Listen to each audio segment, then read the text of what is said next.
If you're wondering which laptops for photo editing are worth your money, stick around. After we run through each product, I'll give you my personal take. Would I buy it or would I skip it? No fluff, just my honest opinion. Let's get into it. Asus ProArt P16 2025.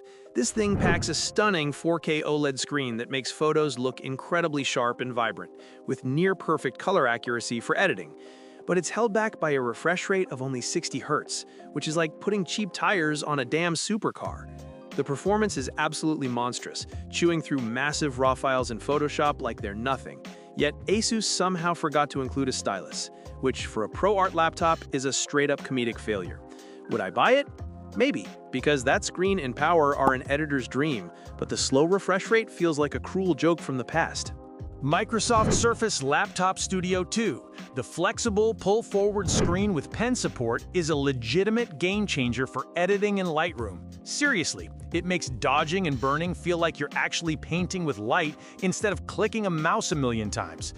However, while the screen is pretty, it lacks the full Adobe RGB color gamut coverage, meaning what you see might not be exactly what you get, making it a bit of a gamble for super serious color work. Would I buy it? Yes, because the sheer convenience of that hinged screen for a pen-heavy workflow is worth the slight compromise in color accuracy for most of my projects. Asus ExpertBook P5 P505. I will say, the screen on this laptop is ridiculously bright, so you could easily edit your beach photos while actually on the beach, and the 144Hz refresh rate makes everything feel super smooth. The problem is that the colors look totally washed out with only 78% Adobe RGB coverage, so your beautifully saturated sunset shots might end up looking like a sad, faded postcard from the 90s.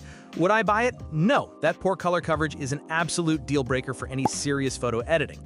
I just can't trust a screen that makes everything look so dull. HP ZBook Fury 16 G11.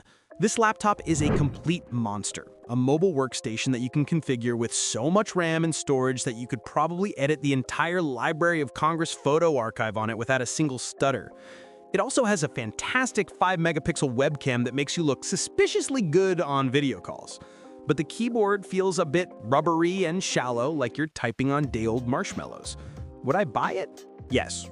For the raw, unadulterated power to handle gigantic files and complex edits without breaking a sweat, I can learn to live with a keyboard that feels a little bit like a squishy toy.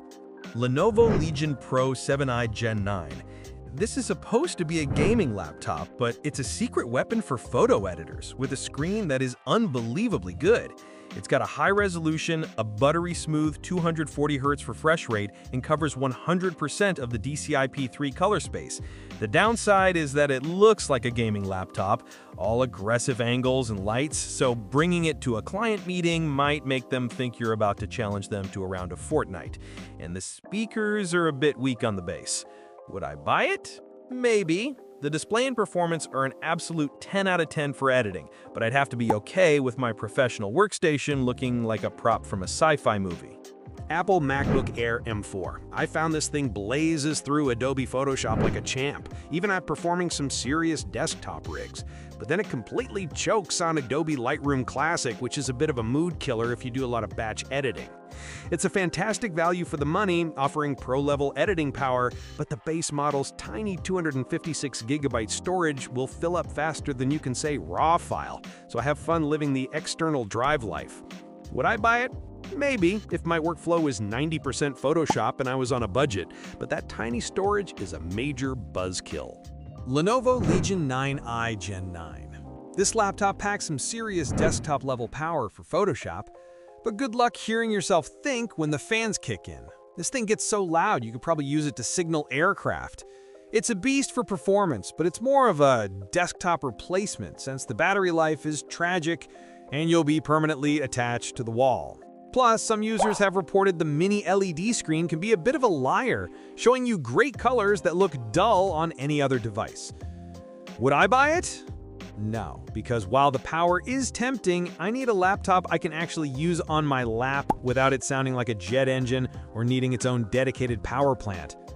HP ZBook Power G11A.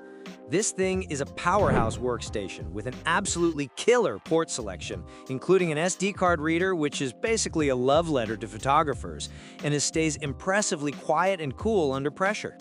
But then HP pulls a fast one, because for a machine built for visual work, many of the screen options have such bad color coverage that your edited photos will look completely washed out and sad. Plus, it's so big and heavy you'll get a workout just carrying it. Would I buy it? No. A laptop for photo editing with a screen that can't show proper colors is like a race car with square wheels. It's a fundamentally flawed concept. HP OmniBook Ultra Flip 14. The OLED screen on this is an absolute showstopper with near-perfect color accuracy for photo and video editing, making it a dream for any creative professional. Unfortunately, they decided to ditch the standard USB-A port, so get ready for a life filled with adapters and dongles, and while the screen is beautiful, it's not as bright as what you'd find on a MacBook Pro. Would I buy it? Yes. For that stunningly accurate screen alone, I'd be willing to live the dongle life and just avoid editing photos in direct sunlight. Apple MacBook Pro M4. This machine is the undisputed champion for photo editing, handling massive files in Photoshop and Lightroom like it's nothing, all while the Liquid Retina XDR display makes your photos look better than real life. The only real downside is that it's ridiculously expensive, and the different configurations are confusing as hell. But performance-wise, trying to find a flaw is basically impossible. Would I buy it? Yes, if my money tree ever starts blooming, this is the first thing I'm buying. It's so good, it's almost infuriating. Asus ROG Zephyrus G16 2025. This thing is a beast, packing a glorious 2.5K OLED screen that refreshes at a buttery smooth 240 Hz, and an Intel Core Ultra 9 processor that makes photo editing feel like a dream. But it's a gaming laptop at heart, so you have to dive into its weird Armoury Crate software just to stop it from changing your screen settings whenever it feels like it, which is just annoying. Would I buy it? Maybe, if I also wanted to be a gaming menace by night after a long day of pretending to be a productive photo editor. Dell Pro 16 Plus PB16250. The plus in the name must stand for the plus-sized brightness on its optional mini LED screen, which is great if you enjoy editing your photos directly under the sun. However, this so-called Pro laptop has no SD card reader, so I guess Dell expects photographers to transfer files using Magic. And the base model SAD 60 Hz screen is just insulting. Would I buy it? No, because calling a laptop Pro without an SD card reader is a criminal offense in the world of photography. HP EliteBook Ultra G1Q. This laptop is trying its absolute hardest to be from the future with its fancy artificial intelligence-powered camera that can blur your background into a watercolor painting. And I'll admit, the 1440p webcam does make you look impressively sharp. It's a corporate machine made for people who get way too excited about a dedicated calculator button. And since it runs on an ARM-based processor, have fun when your favorite Adobe plugin inevitably decides to throw a fit. Would I buy it? No, I don't need a programmable key to remind me how much I don't miss working in an office.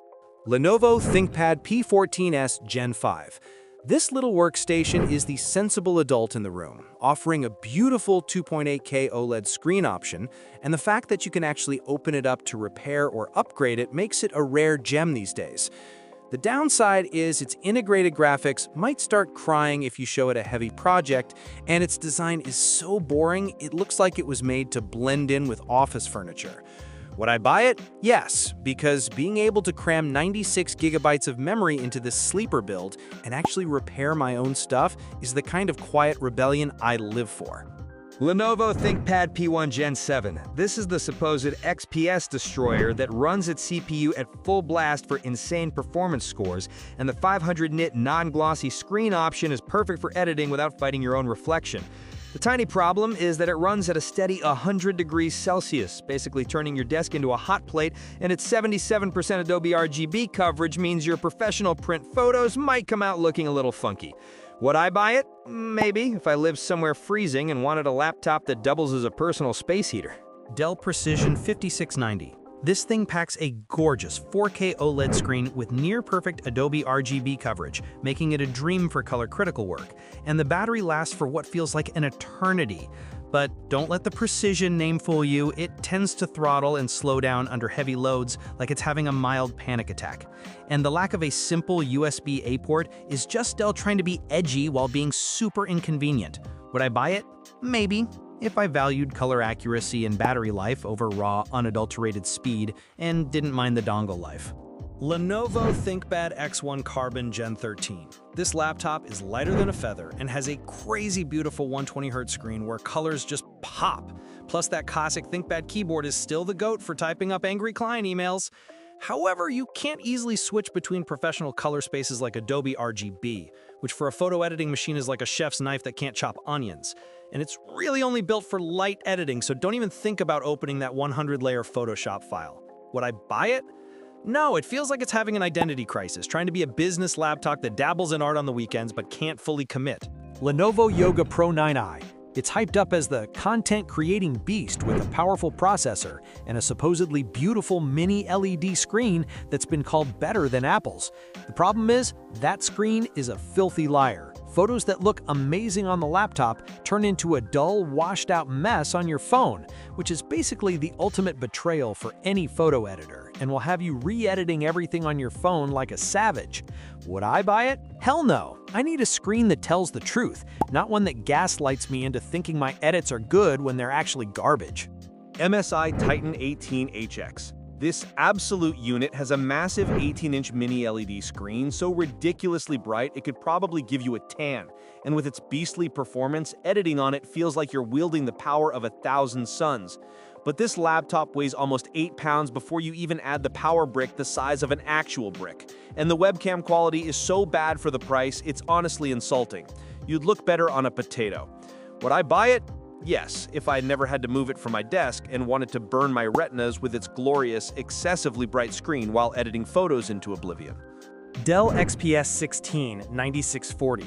You get a jaw-droppingly gorgeous 16.3-inch 4K OLED display that makes everything look incredible, backed by a powerful NVIDIA RTX 4070 graphics card that breezes through video and photo edits. The catch is, if you get this beautiful 4K screen, Dell capture refresh rate at 90 Hz, while the peasants with the lower resolution screen get a smoother 120 Hz. It makes no sense and feels like a personal attack. Would I buy it? Yes, because even with its weird refresh rate choices, that stunning OLED screen is just too good to pass up for making photos look their absolute best. Thanks for watching. I hope this video helped you pick the laptops for photo editing for you. If you have any questions, drop a comment below. Links to all of these products mentioned in this video will be in the description.